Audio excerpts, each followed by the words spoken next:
It is thought that Confucius was born on September 28, 551 BCE, in Zhou, in modern Shandong province. The area was notionally controlled by the kings of Zhou but effectively independent under the local lords of Lu, who ruled from the nearby city of Kufu. His father Konghe or Shulianghe was an elderly commandant of the local Lu garrison. His ancestry traced back through the dukes of Song to the Shang dynasty which had preceded the Zhou. Traditional accounts of Confucius's life relate that Konghe's grandfather had migrated the family from Song to Lu. Konghe died when Confucius was 3 years old, and Confucius was raised by his mother Yan Zhangzai in poverty. His mother would later die at less than 40 years of age. At age 19 he married Qigang, and a year later the couple had their first child, their son Konglin. Qigang and Confucius would later have 2 daughters together, one of whom is thought to have died as a child.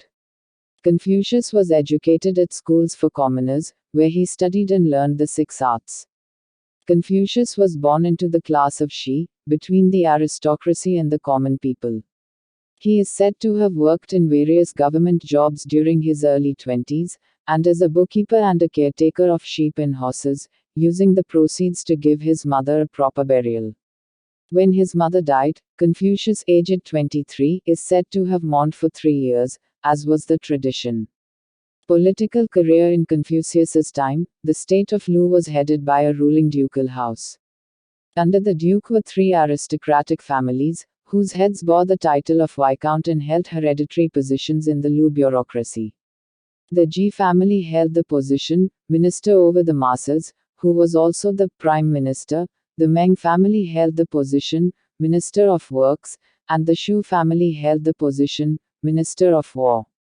In the winter of 505 BCE, Yang Hu, a retainer of the Ji family, rose up in rebellion and seized power from the Ji family. However, by the summer of 501 BCE, the 3 hereditary families had succeeded in expelling Yang Hu from Lu.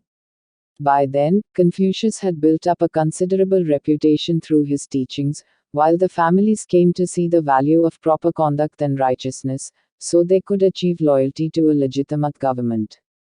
Thus, that year 501 BCE, Confucius came to be appointed to the minor position of governor of a town.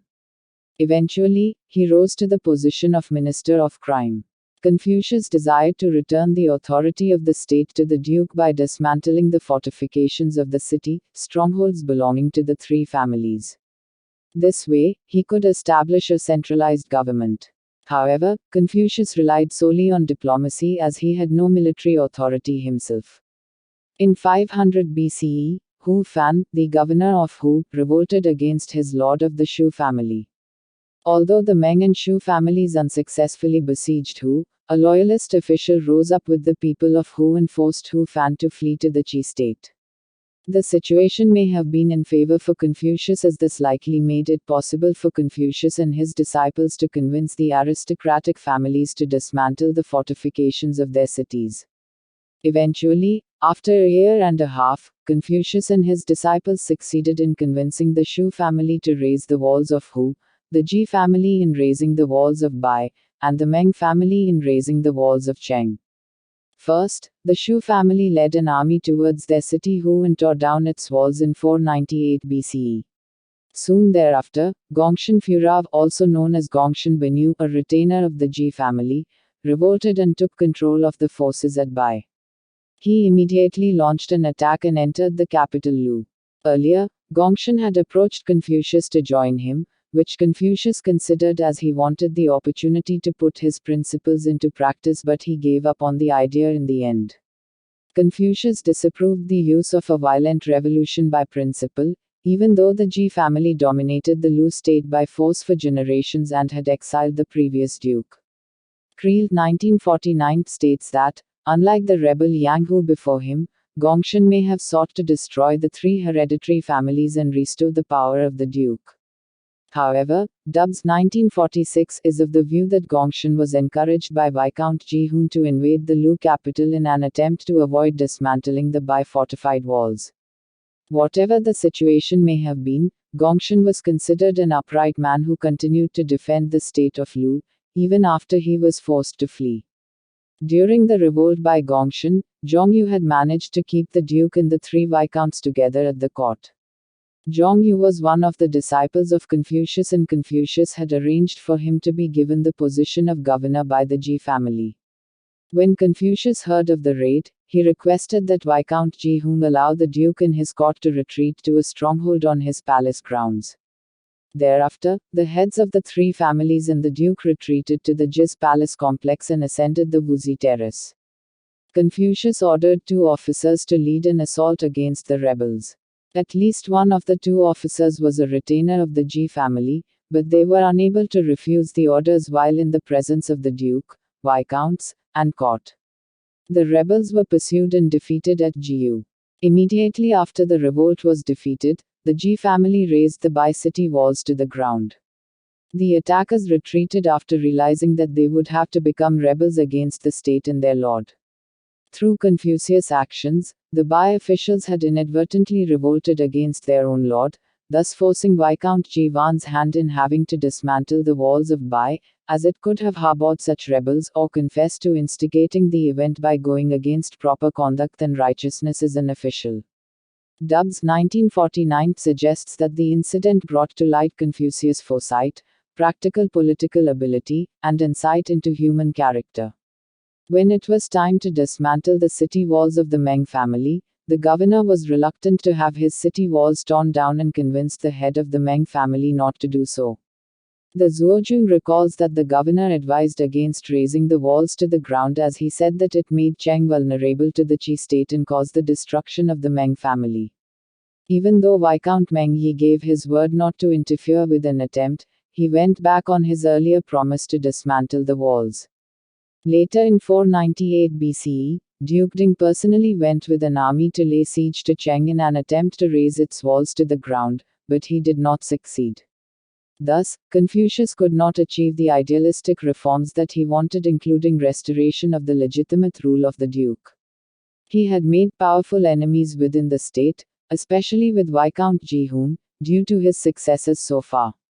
According to accounts in the Zuozhong and Shiji, Confucius departed his homeland in 497 BCE after his support for the failed attempt of dismantling the fortified city walls of the powerful Ji, Meng, and Shu families. He left the state of Lu without resigning, remaining in self-exile and unable to return as long as Viscount Ji Hung was alive. The Shiji stated that the neighboring Qi state was worried that Lu was becoming too powerful while Confucius was involved in the government of the Lu state. According to this account, Qi decided to sabotage Lu's reforms by sending 100 good horses and 80 beautiful dancing girls to the Duke of Lu. The Duke indulged himself in pleasure and did not attend to official duties for 3 days.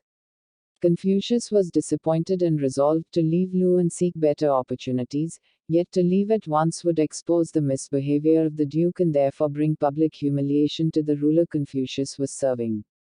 Confucius therefore waited for the Duke to make a lesser mistake. Soon after, the Duke neglected to send to Confucius a portion of the sacrificial meat that was his due according to custom, and Confucius seized upon this pretext to leave both his post and the Lu state. After Confucius's resignation, he began a long journey or set of journeys around the principality states of northeast and central China including Wei, Song, Zhang, Cao, Chu, Qi, Chen, and Kai, and a failed attempt to go to Jin. At the courts of these states, he expounded his political beliefs but did not see them implemented. Return home. According to the Zuozhong, Confucius returned home to his native Lu when he was 68, after he was invited to do so by Ji Kengzi, the chief minister of Lu. The Analects depict him spending his last years teaching 72 or 77 disciples and transmitting the old wisdom via a set of texts called the Five Classics. During his return, Confucius sometimes acted as an advisor to several government officials in Lu, including Ji Kengzi, on matters including governance and crime. Burdened by the loss of both his son and his favorite disciples, he died at the age of 71 or 72 from natural causes. Confucius was buried in Konglin Cemetery, which lies in the historical part of Khufu in the Shandong province. The original tomb erected there in memory of Confucius on the bank of the Sishui River had the shape of an axe. In addition, it has a raised brick platform at the front of the memorial for offerings such as sandalwood, incense, and fruit. His philosophical teachings, called Confucianism, emphasized personal and governmental morality, correctness of social relationships, justice, kindness, and sincerity. Confucianism was part of the Chinese social fabric and way of life. To Confucians, everyday life was the arena of religion. His followers competed successfully with many other schools during the Hundred Schools of Thought era, only to be suppressed in favor of the legalists during the Qin dynasty. Following the victory of Ha over Chu after the collapse of Qin, Confucius's thoughts received official sanction in the new government. During the Tang and Song dynasties, Confucianism developed into a system known in the West as Neo-Confucianism, and later as New Confucianism. Confucius is traditionally credited with having authored or edited many of the Chinese classic texts, including all of the five classics, but modern scholars are cautious of attributing specific assertions to Confucius himself. Aphorisms concerning his teachings were compiled in the Analects, but only many years after his death.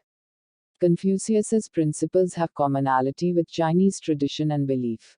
With filial piety, he championed strong family loyalty, ancestor veneration, and respect of elders by their children and of husbands by their wives, recommending family as a basis for ideal government. He espoused the well-known principle, do not do unto others what you do not want done to yourself, the golden rule. Although Confucianism is often followed in a religious manner by the Chinese, many argue that its values are secular and that it is, therefore, less a religion than a secular morality. Proponents argue, however, that despite the secular nature of Confucianism's teachings, it is based on a worldview that is religious. Confucianism discusses elements of the afterlife and views concerning heaven, but it is relatively unconcerned with some spiritual matters often considered essential to religious thought, such as the nature of souls. In the Analects, Confucius presents himself as a transmitter who invented nothing. He puts the greatest emphasis on the importance of study, and it is the Chinese character for study that opens the text. Far from trying to build a systematic or formalist theory, he wanted his disciples to master and internalize older classics, so that their deep thought and thorough study would allow them to relate the moral problems of the present to past political events, as recorded in the annals, or the past expressions of commoners' feelings and noblemen's reflections, as in the poems of the Book of Odes. Ethics. One of the deepest teachings of Confucius may have been the superiority of personal exemplification over explicit rules of behavior. His moral teachings emphasized self-cultivation, emulation of moral exemplars, and the attainment of skilled judgment rather than knowledge of rules. Confucian ethics may, therefore, be considered a type of virtue ethics. His teachings rarely rely on reasoned argument, and ethical ideals and methods are conveyed indirectly, through allusion, innuendo, and even tautology. His teachings require examination and context to be understood. A good example is found in this famous anecdote. Zhu Fenzi Tui Chao, Yu, Shang Ren Hu, Bu Wen Ma. When the stables were burnt down, on returning from court, Confucius said, was anyone hurt? He did not ask about the horses. Analects by 0.11 tr. Vale 10 to 13 tr. Leg Oryx 17 tr. Lao. By not asking about the horses, Confucius demonstrates that the sage values human beings over property.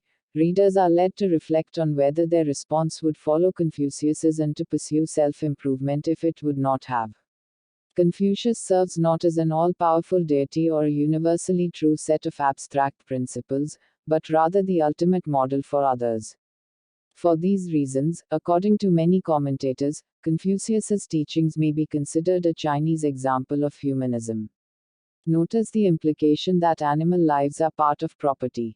Often overlooked in Confucian ethics are the virtues to the self, sincerity, and the cultivation of knowledge. Virtuous action towards others begins with virtuous and sincere thought, which begins with knowledge. A virtuous disposition without knowledge is susceptible to corruption, and virtuous action without sincerity is not true righteousness. Cultivating knowledge and sincerity is also important for one's own sake. the superior person loves learning for the sake of learning and righteousness for the sake of righteousness. The Confucian theory of ethics as exemplified in Li is based on three important conceptual aspects of life. A. Ceremonies associated with sacrifice to ancestors and deities of various types. B. Social and political institutions. And C. The etiquette of daily behavior. Some believed that Li originated from the heavens, but Confucius stressed the development of Li through the actions of sage leaders in human history. His discussions of Li seem to redefine the term to refer to all actions committed by a person to build the ideal society, rather than those simply conforming with canonical standards of ceremony. In the early Confucian tradition, Li was doing the proper thing at the proper time, balancing between maintaining existing norms to perpetuate an ethical social fabric, and violating them in order to accomplish ethical good. Training in the Li of past sages cultivates virtues in people that include ethical judgment about when Li must be adapted in light of situational contexts. In Confucianism, the concept of Li is closely related to Yi, which is based upon the idea of reciprocity. Yi can be translated as righteousness, though it may simply mean what is ethically best to do in a certain context. The term contrasts with action done out of self-interest. While pursuing one's own self-interest is not necessarily bad, one would be a better, more righteous person if one's life was based upon following a path designed to enhance the greater good. Thus, an outcome of Yi is doing the right thing for the right reason.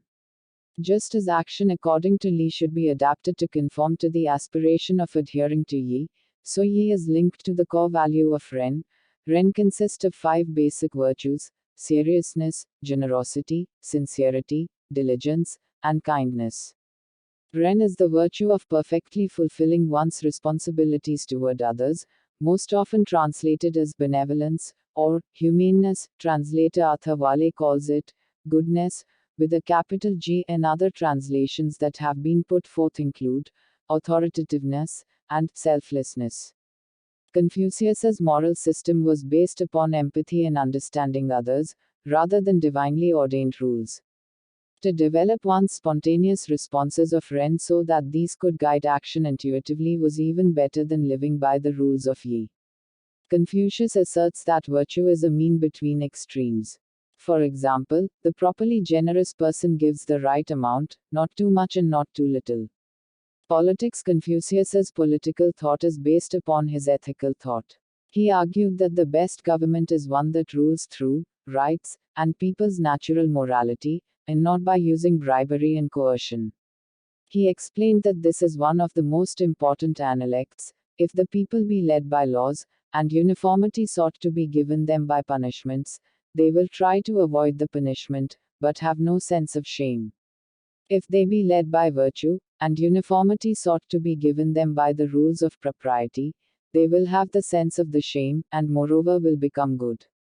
Translated by James Legge in The Great Learning.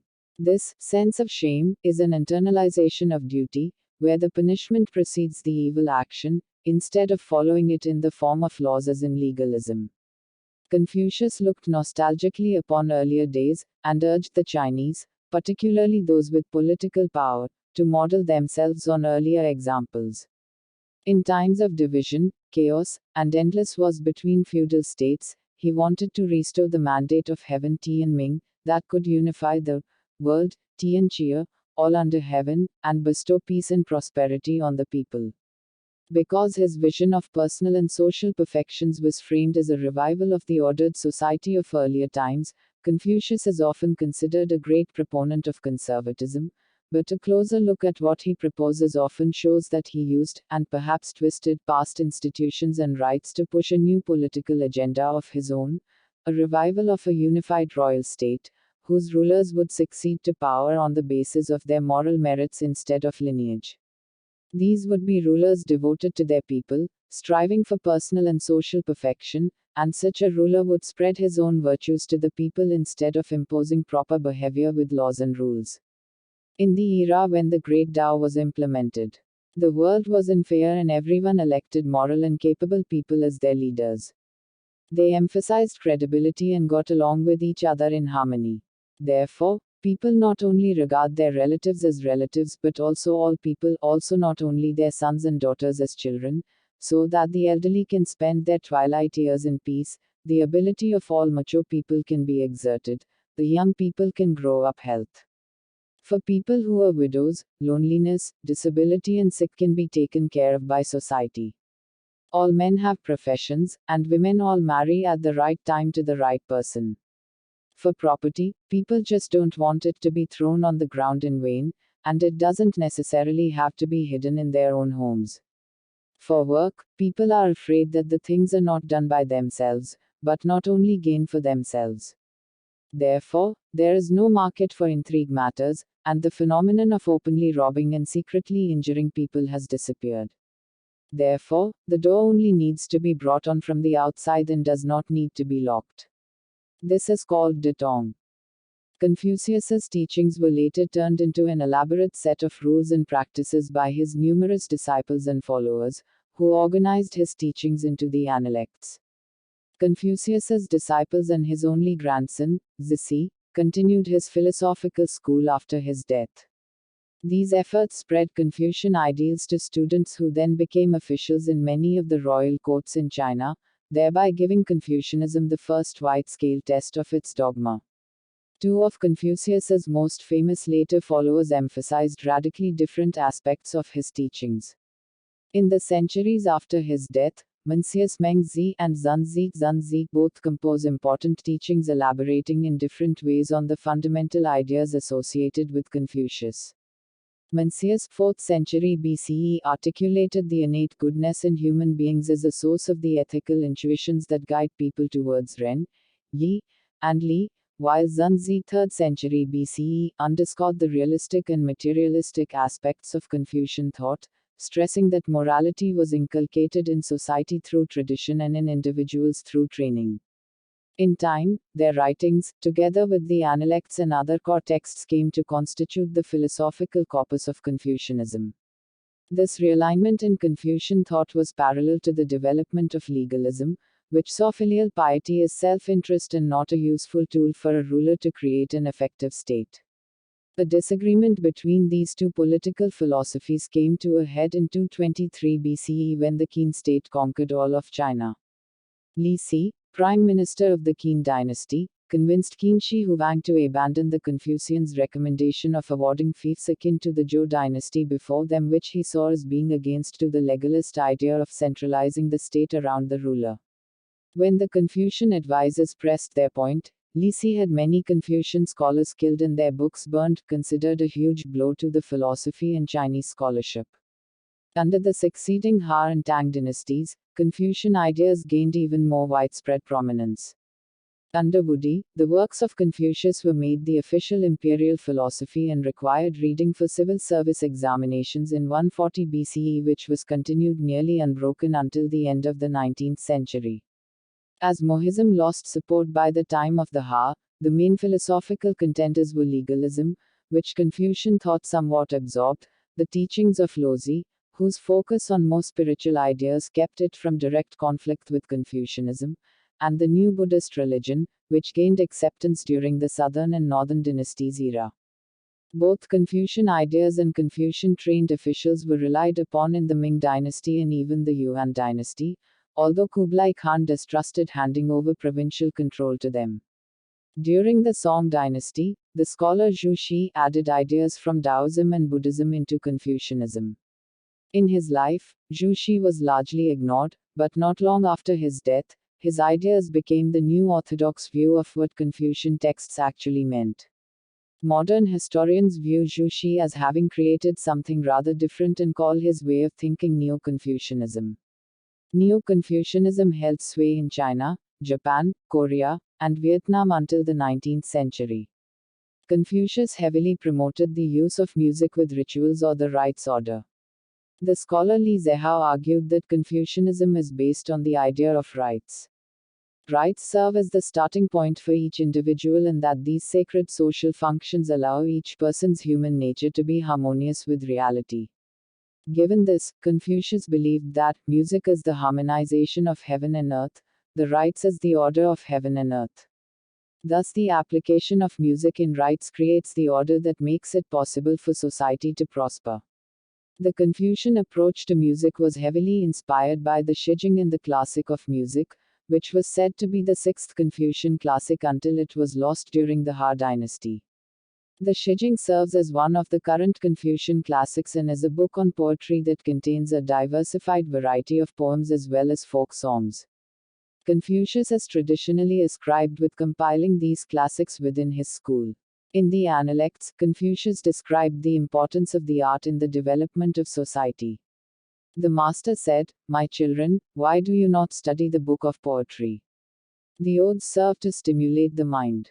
They may be used for purposes of self-contemplation. They teach the art of sociability. They show how to regulate feelings of resentment. From them you learn the more immediate duty of serving one's father, and the remoter one of serving one's prince. From them we become largely acquainted with the names of birds, beasts, and plants."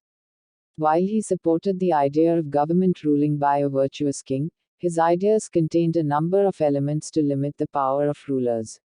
He argued for representing truth in language, and honesty was of paramount importance. Even in facial expression, truth must always be represented. Confucius believed that if a ruler is to lead correctly, by action, that orders would be unnecessary and that others will follow the proper actions of their ruler. In discussing the relationship between a king and his subject, or a father and his son, he underlined the need to give due respect to superiors. This demanded that the subordinates must advise their superiors if the superiors are considered to be taking a course of action that is wrong. Confucius believed in ruling by example. If you lead correctly, orders by force or punishment are not necessary. Visual portraits. No contemporary painting or sculpture of Confucius survives, and it was only during the Han dynasty that he was portrayed visually. Carvings often depict his legendary meeting with Lozi. Since that time there have been many portraits of Confucius as the ideal philosopher. The oldest known portrait of Confucius has been unearthed in the tomb of the Han dynasty ruler Mancius of Hahung, died 59 BCE. The picture was painted on the wooden frame to a polished bronze mirror. In former times, it was customary to have a portrait in Confucius temples. However, during the reign of Hongwu Emperor Tezu, of the Ming dynasty, it was decided that the only proper portrait of Confucius should be in the temple in his hometown, Khufu in Shandong. In other temples, Confucius is represented by a memorial tablet.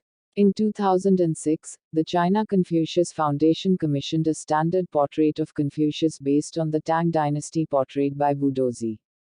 The south wall frieze in the courtroom of the Supreme Court of the United States depicts Confucius as a teacher of harmony, learning, and virtue. Confucius began teaching after he turned 30, and taught more than 3,000 students in his life, about 70 of whom were considered outstanding. His disciples and the early Confucian community they formed became the most influential intellectual force in the Warring States period. The Han dynasty historian Sima Qian dedicated a chapter in his Records of the Grand Historian to the biographies of Confucius's disciples, accounting for the influence they exerted in their time and afterward. Sima Qian recorded the names of 77 disciples in his collective biography, while Kongzi Jiu, another early source, records 76, not completely overlapping. The two sources together yield the names of 96 disciples. 22 of them are mentioned in the Analects, while the Mancius records 24. Confucius did not charge any tuition, and only requested a symbolic gift of a bundle of dried meat from any prospective student. According to his disciple Zigong, his master treated students like doctors treated patients and did not turn anybody away. Most of them came from Lu, Confucius's home state, with 43 recorded, but he accepted students from all over China, with 6 from the state of Wei, such as Zigong, 3 from Qin, 2 each from Chen and Qi, and 1 each from Kai, Chu, and Song. Confucius considered his students' personal background irrelevant, and accepted noblemen, commoners, and even former criminals such as Yan Zhuoju and Gong Ye Chang. His disciples from richer families would pay a sum commensurate with their wealth, which was considered a ritual donation. Confucius's favorite disciple was Yan Hui, most probably one of the most impoverished of them all. Sima Niu, in contrast to Yan Hui, was from a hereditary noble family hailing from the Song state. Under Confucius's teachings, the disciples became well learned in the principles and methods of government. He often engaged in discussion and debate with his students and gave high importance to their studies in history, poetry, and ritual. Confucius advocated loyalty to principle rather than to individual acumen, in which reform was to be achieved by persuasion rather than violence. Even though Confucius denounced them for their practices, the aristocracy was likely attracted to the idea of having trustworthy officials who were studied in morals as the circumstances of the time made it desirable. In fact, the disciple Zilu even died defending his ruler in Wei. Yang Hu, who was a subordinate of the Ji family, had dominated the Lu government from 505 to 502 and even attempted a coup, which narrowly failed. As a likely consequence, it was after this that the first disciples of Confucius were appointed to government positions. A few of Confucius's disciples went on to attain official positions of some importance, some of which were arranged by Confucius. By the time Confucius was 50 years old, the Ji family had consolidated their power in the Lu state over the ruling ducal house. Even though the Ji family had practices with which Confucius disagreed and disapproved, they nonetheless gave Confucius's disciples many opportunities for employment.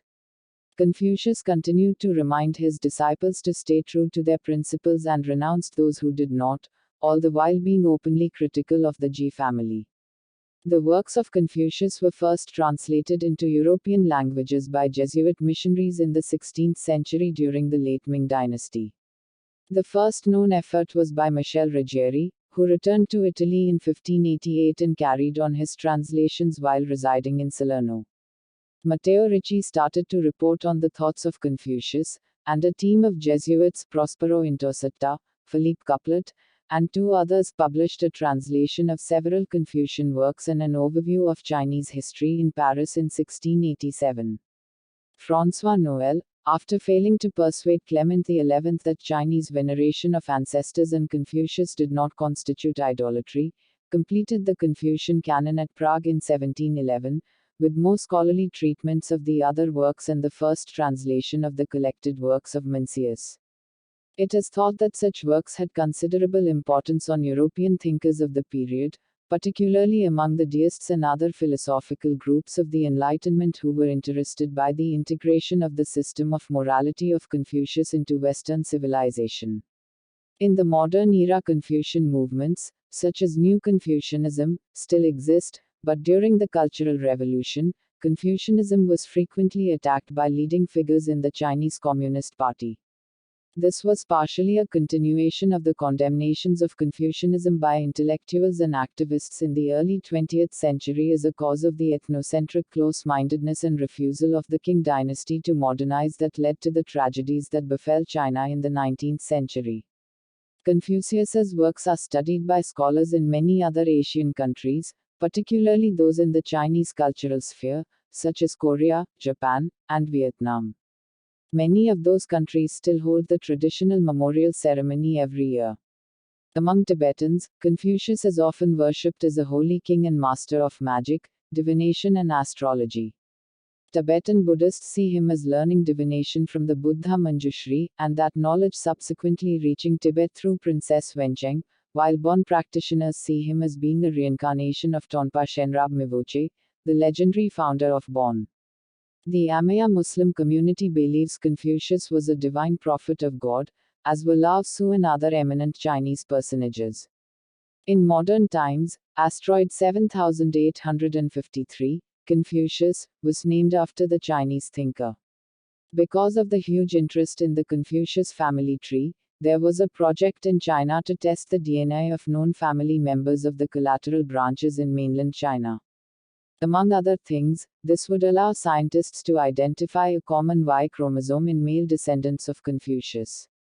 If the descent were truly unbroken, father to son, since Confucius's lifetime, the males in the family would all have the same Y chromosome as their direct male ancestor, with slight mutations due to the passage of time. The aim of the genetic test was to help members of collateral branches in China who lost their genealogical records to prove their descent. However, in 2009, many of the collateral branches decided not to agree to DNA testing. Brian Sykes, professor of genetics at Oxford University, understands this decision. The Confucius family tree has an enormous cultural significance, he said. It's not just a scientific question. The DNA testing was originally proposed to add new members, many of whose family record books were lost during 20th century upheavals, to the Confucian family tree. The main branch of the family which fled to Taiwan was never involved in the proposed DNA test at all. In 2013, a DNA test performed on multiple different families who claimed descent from Confucius found that they shared the same Y chromosome as reported by Fudan University.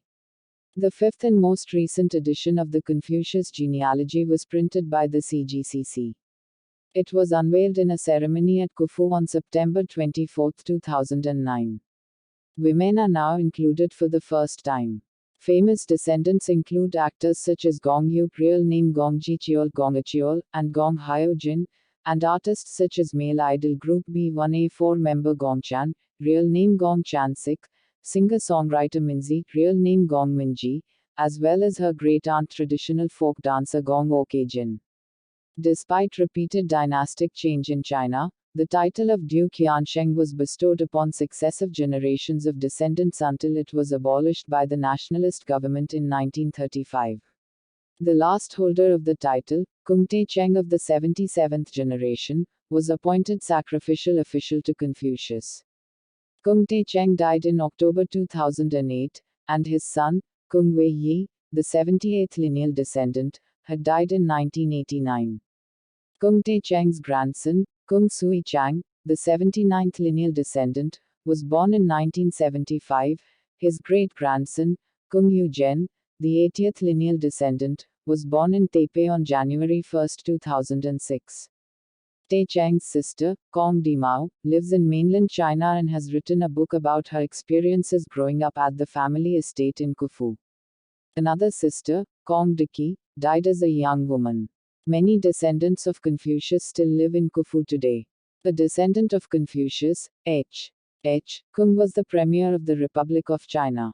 One of his sons, Konglin married Deborah Paget who gave birth to Gregory Kung Kong the Ji. Confucius's family, the Kongs, have the longest recorded extant pedigree in the world today. The father-to-son family tree, now in its 83rd generation, has been recorded since the death of Confucius. According to the Confucius Genealogy Compilation Committee, CGCC, he has 2 million known and registered descendants, and there are an estimated 3 million in all. Of these, several tens of thousands live outside of China. In the 14th century, a Kong descendant went to Korea, where an estimated 34,000 descendants of Confucius live today. One of the main lineages fled from the Kong ancestral home in Khufu during the Chinese Civil War in the 1940s and eventually settled in Taiwan. There are also branches of the Kong family who have converted to Islam after marrying Muslim women, in Dachung in Gansu province in the 1800s, and in 1715 in Xuanwei in Yunnan province. Many of the Muslim Confucius descendants are descended from the marriage of Ma Jiaga, a Muslim woman, and Kong Yanrong, 59th generation descendant of Confucius in the year 1480 and are found among the Hui and Dongxiang peoples. The new genealogy includes the Muslims. Kong De Jun is a prominent Islamic scholar and Arabist from Gyeonggi province and a 77th generation descendant of Confucius. Soon after Confucius's death, Khufu, his hometown, became a place of devotion and remembrance. The Ha dynasty records of the Grand Historian records that it had already become a place of pilgrimage for ministers. It is still a major destination for cultural tourism, and many people visit his grave and the surrounding temples. In Sinic cultures, there are many temples where representations of the Buddha, Lozi, and Confucius are found together. There are also many temples dedicated to him, which have been used for Confucian ceremonies. Followers of Confucianism have a tradition of holding spectacular memorial ceremonies of Confucius every year, using ceremonies that supposedly derived from Zhou Li as recorded by Confucius, on the date of Confucius's birth. In the 20th century, this tradition was interrupted for several decades in mainland China, where the official stance of the Communist Party in the state was that Confucius and Confucianism represented reactionary feudalist beliefs which held that the subservience of the people to the aristocracy is a part of the natural order. All such ceremonies and rites were therefore banned. Only after the 1990s did the ceremony resume. As it is now considered a veneration of Chinese history and tradition, even Communist Party members may be found in attendance. In Taiwan, where the Nationalist Party Kuomintang strongly promoted Confucian beliefs in ethics and behavior, the tradition of the memorial ceremony of Confucius is supported by the government and has continued without interruption. While not a national holiday, it does appear on all printed calendars, much as Father's Day or Christmas Day do in the Western world. In South Korea, a grand-scale memorial ceremony called Seokjeon Daeje is held twice a year on Confucius's birthday and the anniversary of his death, at Confucian academies across the country and Sungkyunkwan in Seoul. Descendants Confucius's descendants were repeatedly identified and honored by successive imperial governments with titles of nobility and official posts. They were honored with the rank of a marquess 35 times since Gaozu of the Han dynasty, and they were promoted to the rank of duke 42 times from the Tang dynasty to the Qing dynasty. Emperor Xuanzong of Tang first bestowed the title of Duke Wenxuan on Kong Suji of the 35th generation. In 1055, Emperor Renzong of Song first bestowed the title of Duke Yansheng on Kong Zongung of the 46th generation. During the southern Song dynasty, the Duke Yansheng Kong Duanyu fled south with the Song Emperor to Kuzu in Zhejiang, while the newly established Jin dynasty 1115-1234 in the north appointed Kong Duanyu's brother Kong Duansao who remained in Kufu as Duke Yansheng. From that time up until the Yuan dynasty, there were two Duke Yanshengs, one in the north in Kufu and the other in the south at Kuzu. An invitation to come back to Kufu was extended to the southern Duke Yansheng Kongzhu by the Yuan dynasty Emperor Kublai Khan.